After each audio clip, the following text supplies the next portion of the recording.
Yep. What's going on, everybody? I am Ben Wolby, and this is Alex Caruso. Thank you for tuning in.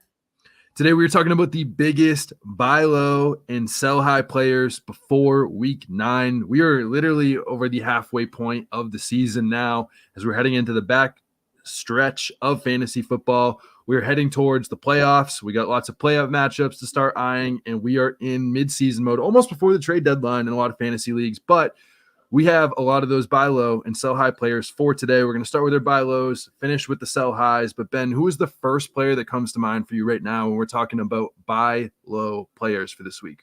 Buy low on Tony Pollard. He's been receiving a significant volume of touches, but he's just been struggling to replicate the efficiency and production that he had last year. For those that drafted Tony Pollard, they likely did so as a top 5 running back, but he's currently the per game running back 17. And trust me, anybody who drafted Pollard is ready to sell. And that explosiveness that's lacking, right? He's 22nd in yards per rush and 18th in yards per reception, but he was top 3 in both of those categories last year. While I understand that he may not return to form, the upside is there, the ceiling is there, and he ranks 6th in touches per game with 19. The only guys who are averaging more touches per game than Tony Pollard are Travis Etienne, Christian McCaffrey, Moss, Jacobs, Derrick Henry. And those guys are all outscoring Tony Pollard too, averaging 5 more points per game than he is. We know volume is king in fantasy football. We know that Pollard's 19 touches per game are king. And among the 45 running backs who've had at least 18 touches per game since the year 2020, the only running back with fewer fantasy points per game was Joe Mixon last year, who was a massive disappointment, but still finished as a top 12 back. Pollard will return to form. I am buying him low all day. I think the most shocking part of where he's been right now is the fact that the Cowboys have the second most points in the league. Like the only team that has outscored them is the Dolphins. And the Dolphins are like far and away ahead of everybody. But among the other 31, the Cowboys are the number 1 team in scoring. So the fact that Pollard has not scored like more touchdowns like we saw at the very beginning of the season for him is just beyond shocking to me.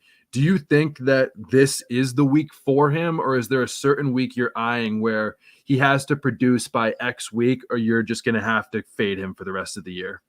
I think that this week against the Philadelphia Eagles, Pollard could potentially have another big game. Listen, this is going to be a huge game for who wins the NFC East. Pollard could be heavily involved in that. I'd say I'd probably be giving it 2 to 3 weeks. Obviously, I want to buy him right now because that breakout or that re-breakout is imminent. We know what his ceiling looks like, and it's not what he's done through 8 weeks. Yep. I think another player that feels like the same thing with the ceiling has got to be Rhamondre Stevenson. I mean, he was a top 10 running back last year. Even in this year, he's had at least 14 plus touches in 7 out of 8 games, but he's had a little bit of a tough schedule. And I think that it's going to lighten up a lot, especially because if you look from now until the end of the fantasy football season, he only faces 1 top 10 run defense over the final 8 games, which means a lot of really, really good matchups. There's some average matchups in there. But again, when you've got a guy that's seeing 14 plus touches every single game, and then he's seeing passing work that we've seen a lot more than we saw at the beginning of the season, I think that there's got to be better days ahead for Rhamondre. And the same question you just asked me, is it this week or is it another week? The reason I think it could be this week is because Mac Jones has got to be one of my favorite streamers when you consider the defense that he's playing against, who just traded away some of their best players. And they've allowed a top 10 quarterback in nearly every single week. I mean, this could be the week Rhamondre Stevenson looks like he did last year, right? Yeah, I think it could be. And if not, I mean, it's got to be next week. So like after this week, he plays Washington, mid-tier team. The next 4 games for Rhamondre are all against bottom 10 run defenses. He's only had one of those matchups so far this season against the Raiders, and he had over 17 fantasy points. And now he gets 4 straight of those matchups after this. There is a bye week in the middle there. But ultimately, this has got to be, it's do or die for Rhamondre within the next 2 weeks if he doesn't produce after then. But I'm pretty confident, given his schedule, that he is going to find a way through. But what about someone like Bijan Robinson right now? We've been talking about him a little bit on the side. Do you see someone like him as a buy low, or should we be selling him high at this point? Yeah, I mean Bijan, he's textbook buy low, right? I'm a big numbers guy, you know that, and I was looking at the numbers last week. Bijan Robinson, he ran 30 routes. That's a number that ranked third among running backs. He had 5 targets. That's a number that ranked sixth among running backs. Alex, he had 0 receptions. Like I was That's just talking crazy. about how it is crazy. I was just talking about with Tony Pollard, how volume is king, right? Bijan has been disappointing as a fantasy manager, but he had 5 targets last week, and now with a new quarterback in Taylor Heineke, Bijan, we know he leads this backfield, right? He's averaging more than twice as many yards per game than Tyler Algier, despite only having 4 more touches per game. And that stat is removing that one game. Like that game's not going to happen again, the headache game where Bijan didn't play. But he had 11 carries last week and a touchdown and those 5 targets, right? This offense may not be firing on all cylinders, but despite that, Bijan is talented. We know that. He has the volume. We've seen that. And I'd be willing to bet that the Bijan manager, he's willing to sell. He's fed up, and he's willing to sell for less than what he's worth. If Bijan ever takes over all of Algier's shares, or if Bijan just starts producing with those 5 targets, he's not going to have a 5 target, 0 reception game again this season.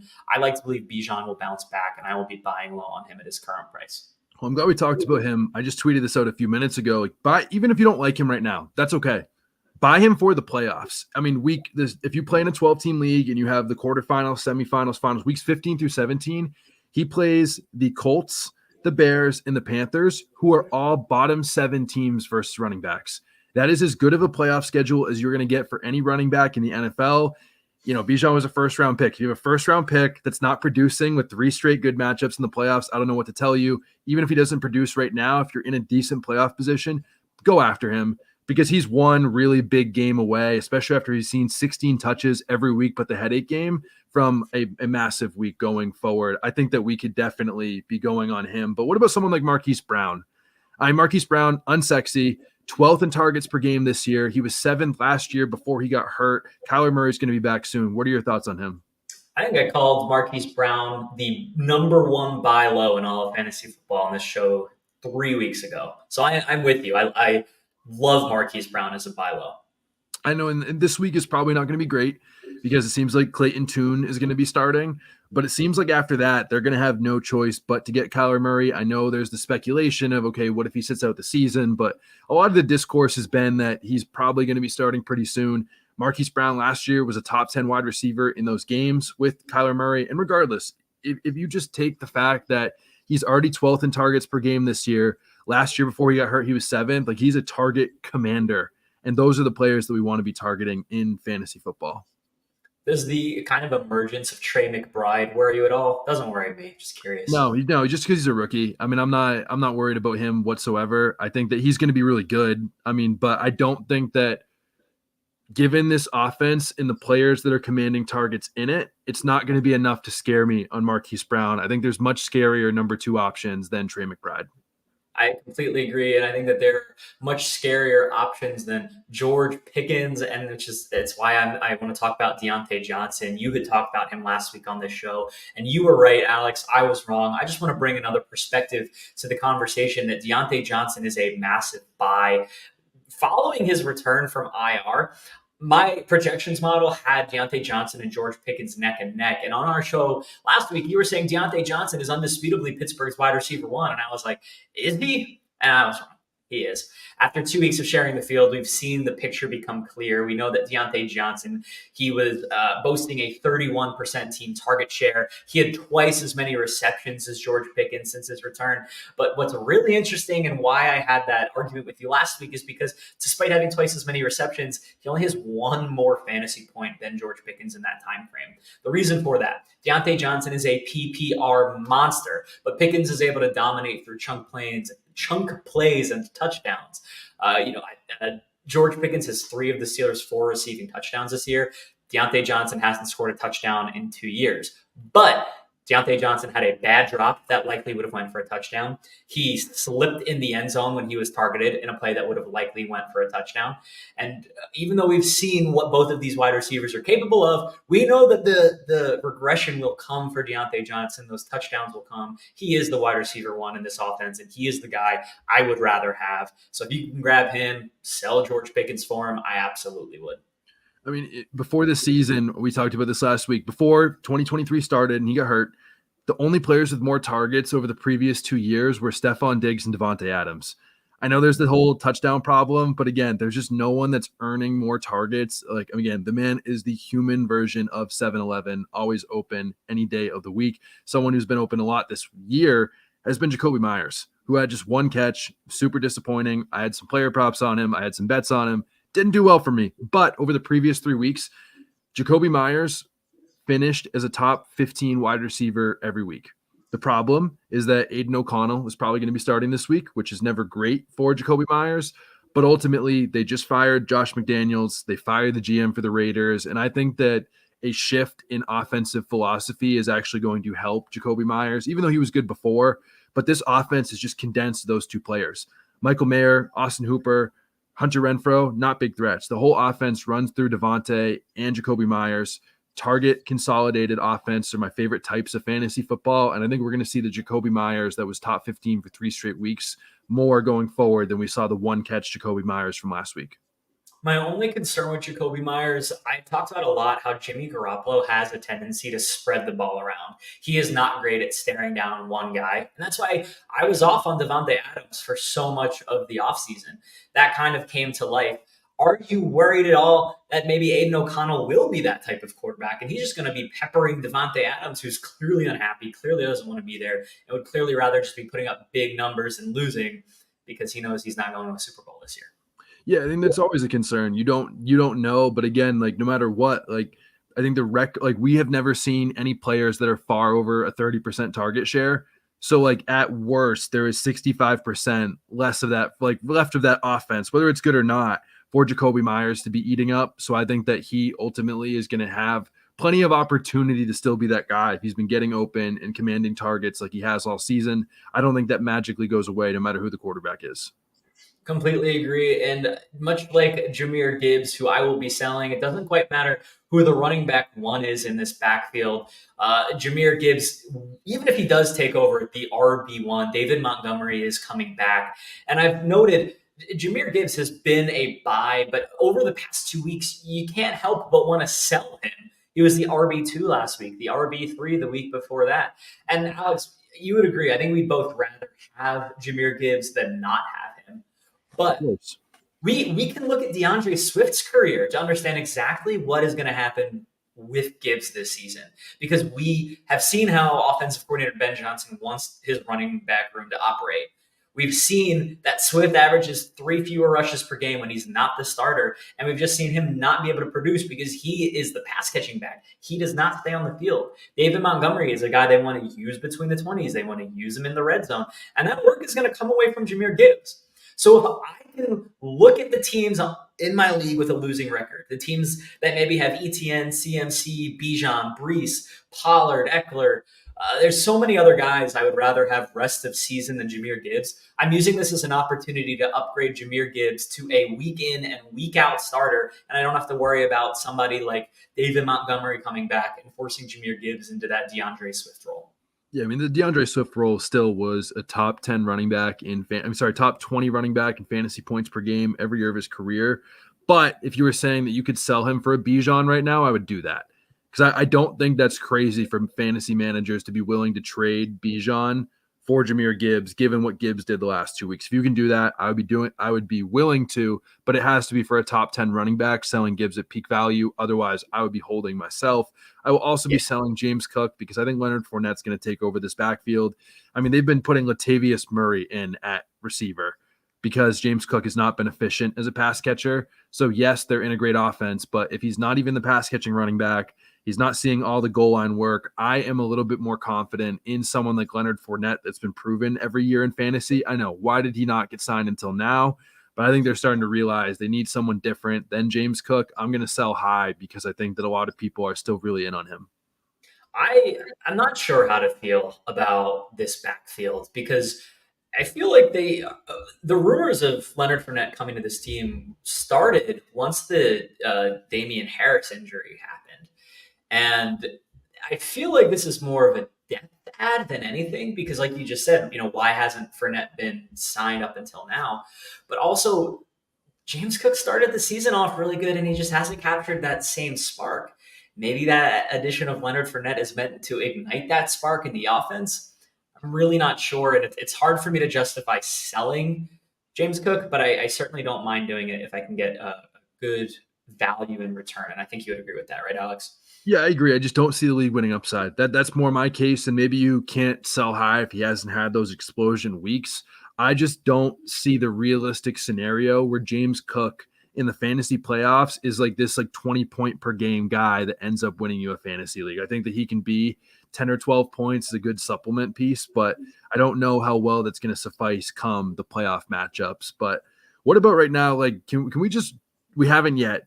We don't always, but the tight end position has got to be the craziest part of fantasy football right now. There's been so many injuries going on lately. There are, options now where now Trey McBride and Taysom Hill are top 10 options for this week. So like, where do you stand on the tight end position right now? Or is there any value to be had anywhere? Yeah, well, if you've been listening to this show all offseason, then you drafted Sam Laporta on your fantasy teams, and you don't have to worry about the tight end position.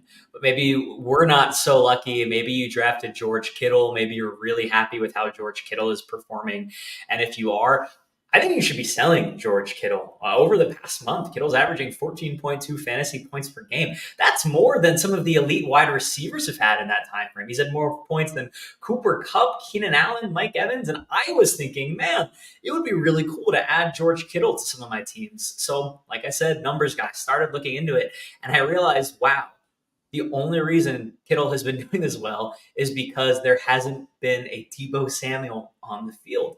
Kittle has a 26% team target share without Deebo on the field, but with him on the field, only 15%. That's a massive difference. That's the difference of 3 targets per game. Not to mention, he averages more yards per reception with Deebo off the field, more targets per out run, more yards per game. And once Deebo comes back into this offense, we're going to see Kittle trickle back into the tight end that he was at the beginning of the season, right? This offense is very good. It has a ton of really talented guys. And that's why we're seeing spike weeks from every single player except Christian McCaffrey. And while Kittle might be one of the surefire premium week in, week out tight ends in the NFL, you just mentioned that guys like Taysom Hill are viable starters. Dalton Kincaid, Trey McBride, these guys are viable starters, probably starting tight ends in your league. And when you can consider selling Kittle and having one of these viable tight ends, but maybe being able to get a better elite player at a different position, I'll do that all day long if it means selling George Kittle. Yeah, I've never been a fan of George Kittle for this year, just given all the great weapons they have in the offense. Again, Brandon Ayuk has been a superstar. Christian McCaffrey has been a superstar. I mean, Deebo Samuel has been good when he's been on the field. There's just too much, there's not enough pie to go around in a lower volume passing offense. As far as this offense goes, I think that's ultimately what it comes down to. There's not enough pie to go around, the same way that there might not be enough to go around for Jordan Addison on the Vikings now that Kirk Cousins is gone. Kirk Cousins was there. Even if Justin Jefferson's back, I'd have no problem with Jordan Addison. I pounded the drum for Jordan Addison all offseason, but whether it's Josh Dobbs, whether it's somebody else, I'm just not really that confident that the wide receiver 2 in a Josh Dobbs offense can be valuable week to week, where Jordan Addison is coming off his 2 biggest games of the season easily. People are seeing that he's now a top 12 wide receiver on fantasy points for the year. So I'm trying to get out from Jordan Addison while I still can, because I think that while he might have some viable weeks, it's just going to be inconsistent now without Kirk Cousins. Unfortunately for me, my only share of Jordan Addison is in a keeper league. So I don't want to trade him away. I kind of want to keep him and have him again next year because he's been so much fun to watch. But I'm with you. This year, I'm just not excited about having him drag down my roster. I'll be holding him out of necessity, out of my situation. But do you have any opinions on Justin Jefferson, how maybe this Kirk Cousins injury shakes things up for him? All you can do is hold at this point. If you have Justin Jefferson, like, you have to just hope for the best. Like, he is the wonder boy of fantasy football. I don't think that Josh Dobbs is horrible, but I think that like he's still going to be the number 1 option in this offense. But I would expect probably lower tier top 12 production. Maybe not the top 5 guy that we've seen. He might have those spike weeks, but again, it's just going to be the inconsistency that ultimately might hurt him the same way that it'll hurt Jordan Addison, TJ Hawkinson. Still a lot of really good options on this offense, but I just can't buy him right now. You don't want to buy him at all then? No, I would be holding or selling. And that is totally valid. I think the one good case I've seen for Justin Jefferson is that Josh Dobbs was able to elevate Marquise Brown to a pretty good, reliable week in and week out starter, right? And I know Marquise Brown, he has top 12 upside typically with a healthy Kyler Murray. But even still, we saw Trey McBride become relevant towards the end of Dobbs' starting career with the Cardinals. So it does give me some belief that maybe this offense can have a productive wide receiver. But I'm with you. I'm very skeptical, and I'm not sure what to do. I'll definitely be holding on to Addison, and I don't know what to do with Justin Jefferson. But yeah, hold or sell is probably the right thing to do.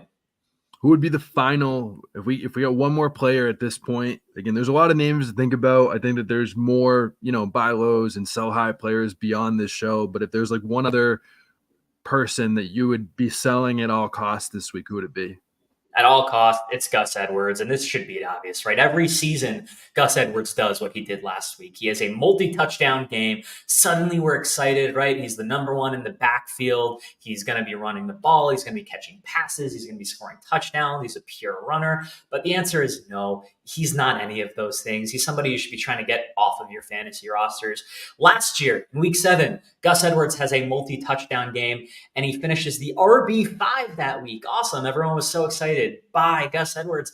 And then over the remaining 11 games, he never had another double-digit game in half-point PPR. He averaged 5.1 points over those remaining 11 weeks. And in the same thing, he didn't play in 2021, but in 2020, he had a multi-touchdown game, averaged RB31 the rest of the way. And in 2019, nothing he did was notable. And you're probably thinking, Gus Edwards has been in the league that long? Yeah, he's 28 years old. And he's proven to us what he is. He is a mediocre running back in one of the top offenses in the NFL who's going to get big weeks like this, but he's not the type of player who has top 24 weekly upside, right? He only has a 3% team target share, only 40% of the Ravens rushes. And the Ravens, they were just in the news apparently trying to trade for Josh Jacobs. That shouldn't give you a ton of confidence in what they think about Gus Edwards moving forward. So my opinion, read the writing on the wall, get rid of Gus Edwards, trade him away for whatever you can because his value, it's at its peak right now. Rank these 3 players. If you rest of the season, you got to keep them for the whole season in this mystery league. Bijan Robinson, Zach Moss, Gus Edwards. Who would you? They're all ugly. They're all probably not people that you're dying to have in your fantasy team. But if you had to rank those really quickly, who would they be?